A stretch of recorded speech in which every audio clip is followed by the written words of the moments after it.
Hello friends, எல்லாருக்கும் வணக்கங்க. கலாஸ் ரெசிபியில் இன்னைக்கு சிம்பிளான லெமன் சிக்கன் கிரேவி எப்படி டேஸ்ட்டாக பண்ணுறதுன்னு பார்க்கலாம் வாங்க.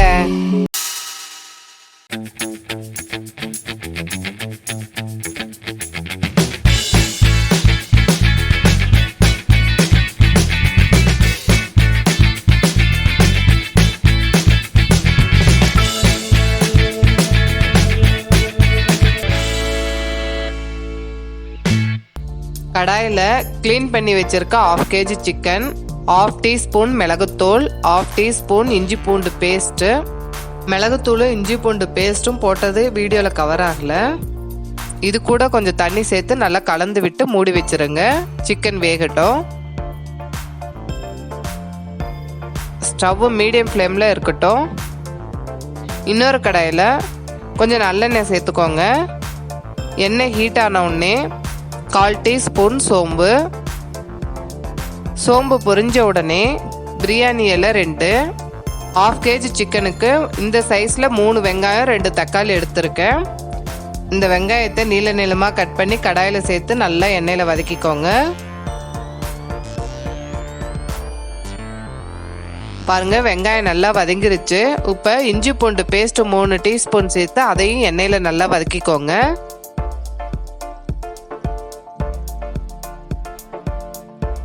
இஞ்சி பூண்டு நல்லா வதங்கிருச்சு. இப்போ சின்ன சின்னதாக கட் பண்ணி வச்சிருக்க தக்காளியை சேர்த்துக்கலாம். கொஞ்சம் கருவேப்பிலை, 1.25 டீஸ்பூன் கொத்தமல்லி தூள், 1 டீஸ்பூன் மிளகாய்த்தூள், 1/4 டீஸ்பூன் மஞ்சத்தூள். இதுக்கு தேவையான உப்பு சேர்த்து நல்லா கலந்து விட்டுக்கோங்க. தக்காளி நல்லா வதங்கட்டும்.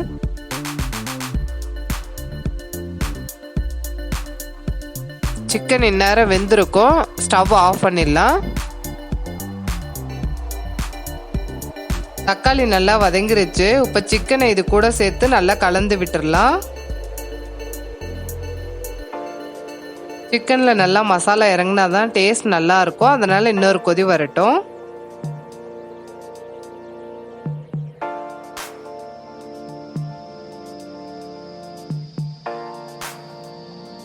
சிக்கன் மசாலா சேர்ந்து ஒரு கொதி வந்துருச்சு. இப்போ லாஸ்ட்டில் கொஞ்சம் கொத்தமல்லி இலை, பாதி லெமன் பிழிஞ்சிட்டு இதை நல்லா கலந்து விட்டுக்கோங்க.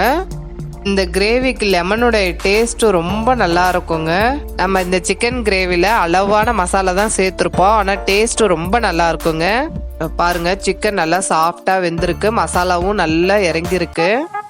அவ்வளோதாங்க, சிம்பிளான சிக்கன் கிரேவி ரெடி. இது செய்யறது ரொம்ப ஈஸி, பட் டேஸ்ட் அவ்வளோ சூப்பராக இருக்கும். சாதம், டிஃபன் எல்லாத்துக்குமே ரொம்ப நல்லா இருக்குங்க. இது ட்ரை பண்ணி பார்த்துட்டு உங்களுடைய கமெண்ட்ஸை எனக்கு ஷேர் பண்ணுங்க. இந்த வீடியோ உங்களுக்கு பிடிச்சிருந்ததுன்னா கலாஸ் ரெசிபிக்கு சப்ஸ்கிரைப் பண்ணுங்க. பெல் ஐக்கானை கிளிக் பண்ண மறந்துடாதீங்க.